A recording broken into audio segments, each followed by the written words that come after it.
దేవుని వాగ్దానం. ఈ ఉదయకాల సమయంలో ఈ దినం దేవుని వాగ్దానం అనే చక్కటి ఆత్మీయ కార్యక్రమానికి ప్రేమతో ఆహ్వానిస్తూ బాగున్నారా? పొద్దున్న లేస్తున్నారా? ఎంతమంది పాస్టర్ ప్రవీణ్ అని యూట్యూబ్ ఛానల్లో రోజు వాక్యం వింటూ ఉన్నారండి? దేవుని కృప పొందుతున్నారు. చక్కటి పాట కదా, నీ కన్నుల్లోనే కన్నీరు అనే పాట మీ జీవితాలకి పాస్టర్ ప్రవీణ్ యూట్యూబ్లో ఎంతో అద్భుతంగా ఉంది. ఆ పాట వినండి. వాగ్దానం మనకి 50 దినాలకు దేవుడిచ్చిన వాగ్దానం. ప్రార్థన పూర్వకంగా రిసీవ్ చేసుకోండి. ఈరోజు ఎలాంటి పరిస్థితుల్లో మీరున్న, రక్షణ కలిగిన దేవుడు, కృప కలిగిన దేవుడు, అద్భుతం చేసే దేవుడు, యేసు రక్షకుడు, నీకోసం ప్రాణం పెట్టి మరణించి తిరిగి లేచిన యేసేకి నీ జీవితాన్ని సమర్పించుకో.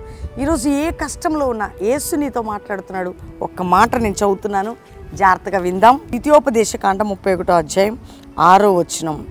భయపడకుడి, వారిని చూచి దిగులు పడకుడి, నీతో కూడా వచ్చువాడు నీ దేవుడైన యెహోవాయే, ఆయన నిన్ను విడువడు, ఎన్నడు ఎడబాయడు. నీతో కూడా వచ్చువాడు.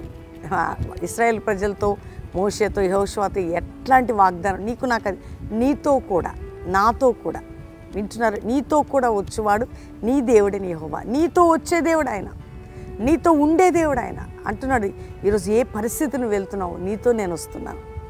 నువ్వు ఎక్కడికి వెళ్ళినా నీతో నేను ఉంటాను. నువ్వు వెళ్ళిన ప్రతి చోట నేను కాపాడుతాను. భయపడకు, ఎవ్వరికి భయపడకు, దేనిని బట్టి భయపడొద్దు. నీతో వచ్చువాడను నేనే. దేనికి భయపడకు, నీతో వచ్చువాడను నేనే, నీతో ఉన్నవాడను నేనే.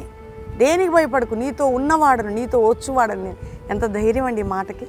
మీరందరూ ధైర్యం తెచ్చుకొని ఇలాంటి వాగ్దానాన్ని బట్టి ప్రభుని స్తుతిస్తూ చక్కగా ప్రార్థన చేసుకొని దేవుని తట్టు చూడండి. అట్టి కృప దేవుడు మనందరికీ దయచేయను గాక. ప్రార్థన చేసుకుందాం. తండ్రి, ఎంతమంది బిడ్డలు ఈ వాగ్దానం విన్నారు? రక్షణ లేని వారికి రక్షణ, పాప క్షమాపణ, నానా రోగాలతో ఉన్న వారికి స్వస్థత, విడుదల, అద్భుతమైన కార్యం, ఆశ్చర్యకార్యం, అప్పుల బాధ, నాయన మానసిక ఒత్తిడి నుంచి విడిపించు. విడిపోయిన కుటుంబాలు కట్టండి. కుటుంబాల్లో శోధన ఉంటే తొలగించండి. రోగ వ్యాధుల నుంచి తీసివేయండి. మరణ పడక నుంచి లేవనెత్తండి. నాయన ఏ సమస్య ఎవరిలో ఉన్నా తీసివేసి అద్భుతం చేయండి. ఇతర దేశాల్లో మా ప్రియులందరినీ రక్షించి క్షేమము, కృప వారికి కలుగునుగా కానీ ప్రార్థన చేస్తున్నాను. అయ్యా, నువ్వు ప్రజలు ఎక్కలేనంత ఎత్తైన కొండకి ఎక్కించి వారందరికీ సమృద్ధి అయిన కృపనిచ్చి, ఎవరెవరు ఏ సమస్యలతో విడిపించి, కోర్టు కేసులని, భూ సంబంధమైన బంధకాలని, అనారోగ్య పరిస్థితి, అప్పుల బాధని, స్టూడెంట్స్, స్టాఫ్, సంఘాలు, Calvary ministries, Bellampalli, promise land మందిరం, మా ప్రాంగణం, మా సంఘాల చుట్టూ, మా ప్రియులందరి చుట్టూ కంచె, మాతో నువ్వు వచ్చువాడవి నీవే మాతో ఉండి అందరికీ విజయం దయచేయమని యేసు నామములో అడుగుచున్నాం తండ్రి, ఆమెన్. ఎవరిది birthday, marriage day, God bless you. దేవుడు మీ ఇడువడి ఎడబాయిడి ఈ సంవత్సరం అంతా మీతో ఉంటాడు. రెండవదికి వాగ్దానం అందరూ లైక్ చేసి షేర్ చేయండి. దేవుని బిడ్డలారా, బైబిల్ కాలేజీ నడుస్తుంది 1 ఇయర్ బెల్లంపల్లిలో. ఇంకా జాయిన్ కావాలని పిలుపు దర్శనం కలిగారు, వచ్చి పాలు పొందండి. బెల్లంపల్లికి డైరెక్ట్ రావచ్చు, మీకు ఇంటర్వ్యూలో తీసుకొని జాయిన్ చేసుకుంటారు. చక్కటి 1 ఇయర్ అద్భుతమైన ఆత్మీయ జీవితం. రెండో విషయం, నా కన్నుల్లోనే కన్నీరు అనే పాట ప్రభు మీకు ఇచ్చిన ప్రవచనాత్మక వాగ్దానం. అది నీ కవిళ్ళలో దాచాను అంటే, నా కవిళ్ళలో, నీ కన్నుల్లో కన్నీరు నా కవిళ్ళలో దాచాను. ఎంత మంచి నా అరచేతుల్లో నేను చెక్కుని ఈ పాట ప్రతి ఒక్కరు వింటూ మీ ఆత్మీయ జీవితాన్ని బలపరుచుకొని క్రీస్తు కొరకు ముందుకు సాగండి.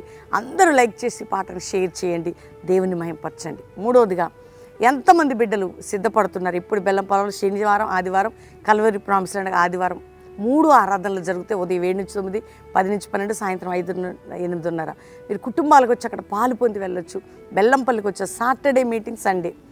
మరి 50 దినాలు ప్రారంభం కాబోతుంది. ఆగస్టు 28 ఉదయం 7 గంటలకు ప్రారంభ సభ, అక్టోబర్ 16 ముగింపు సభ. మనందరం కూడా పాలు పొందే చక్కటి ప్రార్థన.